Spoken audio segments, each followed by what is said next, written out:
Good morning, friends. Welcome to Shiv Vibes with Ruchi ma'am. This video is both for the parents and the children. Today, I will be narrating a very short story in which I will be highlighting the important, the special, that's the key words with their meaning, so that it becomes easy for the kids to understand. So, let's start. The name of the story is The Plane Tree and Two Travelers. The Plane Tree and Two Travelers. So बच्चों travellers का क्या मतलब होता है? What do you mean by travelers? Travellers वो होते हैं जो एक जगह से दूसरी जगह ट्रैवल करते हैं. जैसे हम पापा मामा के साथ कहीं घूमने जाते हैं तो हम भी तो ट्रैवलर्स हुए ना. So travellers. So let's start the story. तो ये एक स्टोरी है एक ट्री की और दो ट्रैवलर्स की. Once the two travelers were walking along on a summer day. Once means एक दिन. The two travelers, दो travelers जो एक जगह से दूसरी जगह जा रहे थे वो वॉक कर रहे थे. और कैसा मौसम था? समर का दिन था. समर मतलब जिस वो सीज़न जिसमें हमें बहुत गर्मी लगती है. अभी समर सीज़न ही तो चल रहा है. So summer season. दो ट्रैवलर्स दे वर वॉकिंग, वो वॉक कर रहे थे समर के दिन. बहुत गर्मी थी. Soon they got tired of the hot sun rays. Soon means एकदम जल्दी से, जैसे चलते चलते हम एकदम से हमें कुछ होता है, जल्दी से कुछ याद आता है. सून बहुत जल्दी दे गॉट टायर्ड. टायर्ड का क्या मतलब होता है? What do you mean by tired? Tired means थक जाना. Of the hot sun rays. और वो क्यों थक गए थे? बिकॉज सन जो रेज थी बहुत तेज़ था, गर्मी बहुत थी, बिकॉज समर का सीज़न था. Noticing a large plane tree nearby. Noticing. So what do you mean by noticing? Noticing means किसी चीज़ को देखना. आप बोलते हो ना मम्मा को, मम्मा मैंने वो देखा. सो you can say mama I noticed. So noticing means किसी चीज़ को देखना. उन्होंने देखा एक बहुत बड़ा सा ट्री है. दे विस्पर्ड बोथ. विस्पर्ड मीन्स काना फूसी करना, बहुत धीरे धीरे कुछ बोलना किसी को. सो उन लोगों ने क्या देखा? उन दो ट्रैवलर्स ने क्या देखा? They saw. उन्होंने बहुत बड़ा एक ट्री देखा और एक दूसरे को धीरे धीरे बोला, let's rest for a while under the shade of this tree. तो उन्होंने क्या बोला कि चलो हम इस ट्री की शेड मतलब जहाँ हम थक कर कभी किसी पेड़ के नीचे छाँव में बैठ जाते हैं ना, शेड वो होता है जहाँ हमें धूप ना लगे, हमें किसी चीज़ से प्रोटेक्शन मिल जाए. तो उन्होंने क्या सोचा कि चलो हम इस ट्री की जो शेड आ रही है पर उसके नीचे हम रेस्ट करते हैं. And through themselves on the ground. Through का ओके.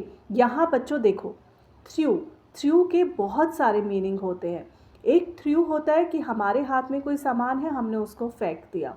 एक थ्रू का मतलब जो यहाँ पर है, and through themselves on the ground मतलब उन्होंने, क्योंकि वो बहुत थक गए थे दोनों, तो उन्होंने अपने आप को दोनों ने बहुत ज़ोर से ग्राउंड पर बैठाया. अपने आप को दोनों बहुत ज़ोर से ग्राउंड पर बैठे. So they threw themselves on the ground. Then looking up into the branches of the tree said one of the travelers. So उनमें से, हमें तो पता है कि दो ट्रैवलर्स थे. सो उनमें से एक ट्रैवलर ने ट्री की ब्रांचेस को देखा. अच्छा बच्चों, आपको ये पता है ना, ट्री की एक मोटी सी ट्रंक होती है, उसको मोटा सा जो पार्ट होता है उसको हम बोलते हैं ट्रंक. और जो ट्री की उस ट्रंक के ऊपर जो बहुत सारी शाखाएं निकलती हैं उनको हम बोलते हैं ब्रांचेस. जैसे आप इसमें पिक्चर में भी देख सकते हैं. Let me show you.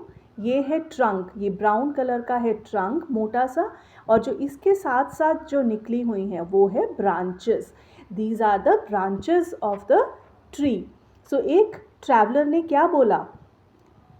This is a plane tree. ये तो प्लेन ट्री है. प्लेन ट्री मतलब क्योंकि उसके ऊपर कोई फ्रूट्स नहीं थे. How useless is this tree. तो ट्रैवलर ने क्या अच्छी बात बोली। ट्रैवलर ने क्या बोला, how useless is this tree. Useless मतलब जो किसी काम का नहीं होता है, but we should never say useless to anything, क्योंकि हर चीज़ की अपनी एक खूबी होती है, इम्पॉर्टेंस होती है। It bears no fruits no or nuts that we can eat. तो ट्रैवलर ने क्या बोला, इट बेयर्स।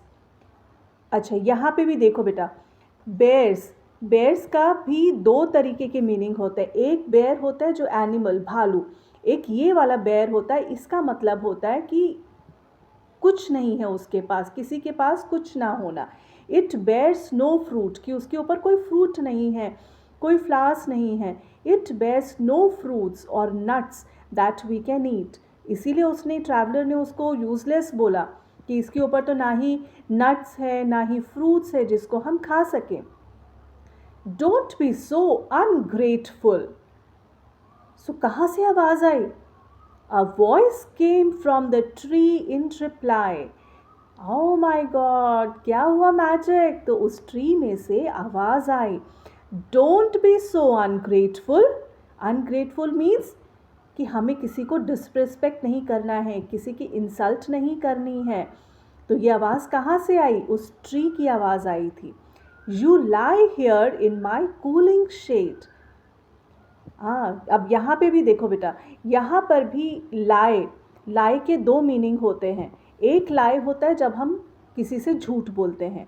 ये वाला लाए जो यहाँ स्टोरी में यूज़ हुआ है, इट मीन्स लेट जाना। Please lie under the tree, कि आप ट्री के नीचे लेट जाओ।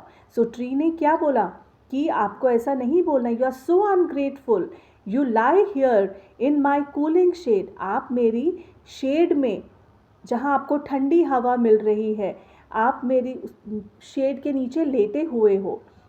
एंड येट यू से आई एम यूजलेस, और फिर भी आप बोल रहे हो कि मैं यूजलेस हूँ, मैं किसी काम का नहीं हूँ। Hearing the voice, hearing means सुनना।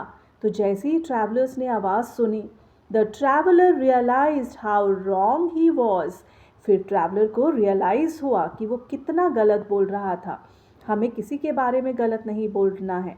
And said, you are right my friend. तो जब ट्रैवलर को अपनी मिस्टेक रियलाइज़ हुई, when traveler realized his mistake, what he said, उसने क्या बोला ट्री को, you are right my friend, आप बिल्कुल ठीक बोल रहे हो मेरे friend, I beg your pardon for my mistake. So उसने उस ट्री से माफ़ी मांगी। he said, I beg your pardon for my mistake.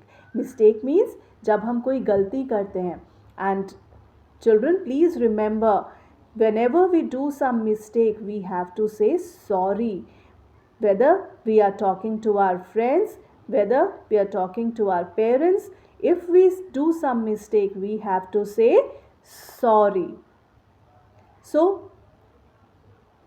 this was the story, the plane tree and the two travelers. Okay, you know what kids, I'm giving you 1 minute. Just think what you understood with this story and tell me the moral of the story. Just write the moral of the story in the comment box. Let me see how well you are listening to me. You know, because listening skills are very important, right? So, okay, fine. So, I hope आप सब ने अपना अपना comments लिख दिया होगा moral of the story. Let me also tell you the moral of the story. मैं भी आपको moral of the story बता देती हूँ. Every creation of God, creation means कि भगवान ने जितनी भी चीज़ें बनाई हैं, हैज़ अ गुड पर्पज़। हर किसी का, भगवान ने जितनी भी चीज़ें यहाँ पे बनाई हैं, सबका कुछ ना कुछ पर्पज़ है। कोई भी चीज़ यूज़लेस नहीं है। So we should never say that this thing is useless, कि ये चीज़ बेकार है, ऐसा कभी नहीं बोलना है। We should never demean any of his blessings. तो भगवान ने जितनी भी चीज़ें बनाई हैं वो सब हमारे लिए ब्लेसिंग्स हैं। हम सबको थैंक्स करना चाहिए गॉड का। We should always thanks God for giving us so many useful things in our life, right? I hope you like the story. अगर आपको स्टोरी अच्छी लगी है तो सबसे पहले लाइक करिए और सब्सक्राइब का बटन दबाना ना भूलें, ताकि आपके पास और भी अच्छी अच्छी मैं मॉरल स्टोरीज़ लेकर आ पाऊँ और आप तक पहुँच सके। Thank you. Good bye.